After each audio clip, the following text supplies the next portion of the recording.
Hey, welcome to class. This is George. We're going to have an exhilarating ride, as you can see. So I don't know if it's going to be as fun as flipping a motorcycle off a Red Bull ramp, but it's going to be very meaningful. Is my hope. Now, as we go through this, remember to enjoy the process. Our class is fast paced, so as we're going through and grabbing these tools that we're going to be using, because you're going to gain a lot of tools from this class as far as tools on how to go through case studies and how to apply things to our ID environment. It's very fast paced. So just enjoy the process instead of getting stressed out. Enjoy the process because it is going to be worth it by the time we get to that 8 week point. So if we know it's going to be good by the time we get to the 8 week point, we may as well not stress out about it during the first 7 weeks. So just enjoy the process. I'm here to guide us through.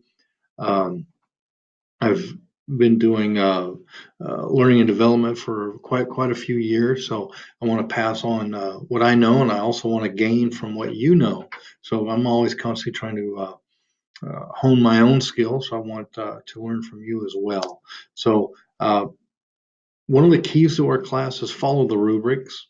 We're going to be going through. I'm going to jump into a classroom here in a minute, and we'll look at the different rubrics and different things we have to do and the different directions in the syllabus. Just follow the rubric, because if you just go point by point with the rubric, you're going to hit all the points that are necessary. So let's so it's time now. Just jump in and let's get to know the classroom. I've divided us up into teams. You've been put into 1 of 3 teams for the purpose of the case analysis. It's going to be very important for weeks 4, 5, and 6 when this happens. We're also going to do some practice work in our teams and in some other forms as well. But where it comes key is weeks 4, 5, and 6. And I'll go through that in greater detail in week 2 and 3 on what we need to do with that. So we do have a pre-reading assignment, and it is the Craig Gregerson case. Because with our discussions and our assignments, we want to get things turned in Monday, 8 a.m. prior to us discussing the case, because as we discuss through the case, all the answers are going to come out. At least that's the way it's supposed to work. They should come out. So we're going to get our cases in Monday at 8 a.m. prior to that week, and I will get you feedback rather quickly. So as you're writing the case for the following week, if I have any formative feedback, you can take that in and you can do whatever feedback you're given, and you can incorporate that in your next case study. So it's a very iterative process. We're going to be constantly going over cases.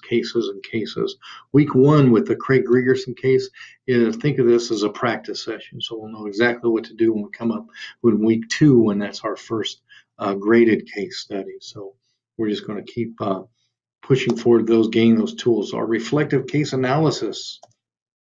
They are not essays, and I want to really stress that because we're going to strive for clarity and conciseness. We want it clear and concise. So if you can create a table and or any other form of making the data clear and concise, please do so. You can say, okay, these are my first 3 priorities, first 3 issues. These are my first 4 customers for the project or stakeholders.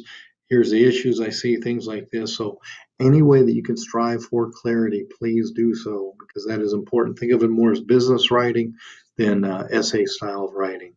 And there is a 6 to 8 page limit, double spaced, and please do not go over the 8-page limit. Use this as an opportunity to gain a tool of clarity and conciseness, because it's like in business, if we start going over pages and pages and pages, nobody's going to read it. It's the bottom line in business. 6 to 8 pages is quite a bit for business as well. And one practice that I do is I write and then I flip what I just wrote. So in other words, when I get to the end, generally that's where I summarize all the important stuff. I put that up front just so everybody can be on the same page as we start. Just a technique. You can use it, not use it, but just strive for clarity and conciseness. Late analyses are not accepted because they're due by 8 a.m. Monday, and we discuss them throughout the whole week. So they have to be in on time in order to engage fully into the conversation. So, and that is in our syllabus as well. So you're also more than welcome to turn them in prior to 8 a.m. Monday. So you can get them in Saturday, Sunday, or even Friday if you would like. So just so You know that we're going for clarity and conciseness, 6 to 8 page, the 8-page maximum. Late analyses are not accepted for this. And the first graded case is going to be in week 2. Our week 1 case, where we're doing our pre-work, is going to be like a practice case. So, and they're due Monday, 8 a.m. So that's one of the big changes. Usually we're used to having things done at the end of the week, but in this class, we flip it to the front of the week. So we'll discuss the case during the week. So remember how important it is to get that case posted prior to 8:01 a.m. on Monday. So in our discussions, we're going to take a case each week. And I wanted to show you here. So here is our classroom. I'm going to be opening it up. Well, if you're listening to this, it's already open. So in our weekly discussions, notice right here, open forum. If you just have a general question, we can do the open forum right here. But our case analysis, let's look here. Let me grab my little pen if you don't mind. Whoops, I like blue better than red. Okay, we're going to be doing that Craig Gregerson case. That's our first one. You've done the pre-reading. Now on Monday, this is what's due right here. To facilitate discussions, you will assume the role of a assigned stakeholder. We have the engineers, that's team 1, the trainers, that's team 2, and legal, that's team 3. So remember, all of this was down here. Whoops, where am I going? All of this can be seen, well, your teams, I should say. Just go to groups and you're assigned to teams right there. And then on this, what makes these really usable is we have Monday where we're going to be corresponding in this way, following perspectives. So you're going to be putting in your different perspectives there. Now, each one of these, you're going to have individual responses, but I just put you in team 1, team 2, and team 3 so you can start to think and work in that team perspective, because 4, 5, and 6, that's going to be kind of important. And then on Wednesday, we also have to, we're going to switch and we're going to think from Craig's point of view. So now we're going to have individual answers in there. So as we look, that's our discussion 1, and take a look. Discussion 2 is the Michael Bishop case. In the Michael Bishop case, I did it just slightly differently here. And what we did here was we didn't have 3 teams, so everybody was assigned right there. So Monday we do that, and then Wednesday through Friday you're going to adopt innovative learning approaches. So keep a mind on that. And as we look through it here, if they read me first, you can click this, and we look down, and it talks all about week 1, the honor code, the plagiarism assignment. Please turn both of those in prior to getting started. The plagiarism assignment is a block. You can't go further without posting your plagiarism assignment. And let's jump right into our introductions blog. I showed you our introductions blog. Sorry about that. Our course materials. So as we jump in here, it's assignment, details, rubrics, and guidelines. These are the important pieces for our participation rubric. The key here is I am going to simply go right through this rubric, and that is how I will grade. So excellent, you have it right here. So timeliness. So if you only respond on, say, Monday and for that part 1, then nothing else to anybody there, and don't respond on until Saturday, late Saturday, then that's not really timely, because you want to give people an opportunity to jump into a conversation. So you want to post minimum 2 to 3 days a week, and to get a score of excellent 4 to 5, you have to have 4 to 5 substantive postings. 2 to 3 is good, 1 to 2 is fair. So think of it, and then responsiveness. So you've been doing this a while, so you know to post something substantive that drives a conversation or adds a new piece of insight into it. And so that's our participation rubric. Case analysis rubric.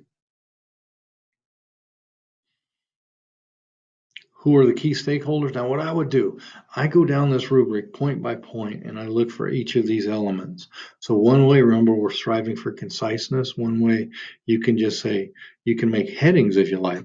Key stakeholder, primary concern. You can even put it up in a table. You can have a key stakeholder here, primary concern, ID challenges, specific constraints, and you could just list them all the way down. You can do that. There's multiple ways of doing it. That's just one option, but I'm just going to go down this. I'm going to make sure all these are here. How do your previous experience contribute to your analysis? So if you have those as headings, guess what? I'm going to know exactly where it is, and then it's right there. If you use a table, I'm going to know. So pick how you'd like to do it and just strive for that clarity and conciseness as we go through. We have reflective journal, case study, facilitation checklist. You're going to facilitate student cases. I'm going to get into that a little bit later so I don't overwhelm with the length of this video. So as we go through, just remember, start with your introductions blog. Say hello to everybody. Take a look at the syllabus. The syllabus breaks down exactly what we're going to be doing here and the points. So participation, you're going to participate 6 weeks, 4 points per week. You're going to do 4 case analyses. When you are the team creating the discussion like week 4, and I'll go over the details, you're not going to have to write a case analysis.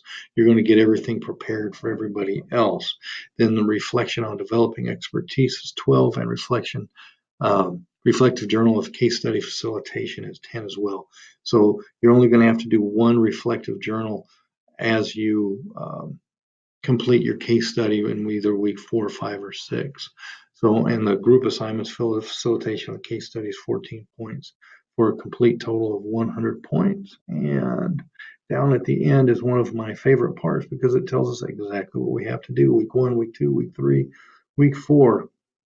So instead of going over every week in detail, I will post short videos every week and reminders, especially because our time frames are a little flipped on this being due Monday. I am hyperactively available. You can reach me at 760-912-9242 via text. You can email me at ghanshaw@purdue.edu. And I just look forward to all that we're going to do together this week, and let's have a fantastic 8 weeks.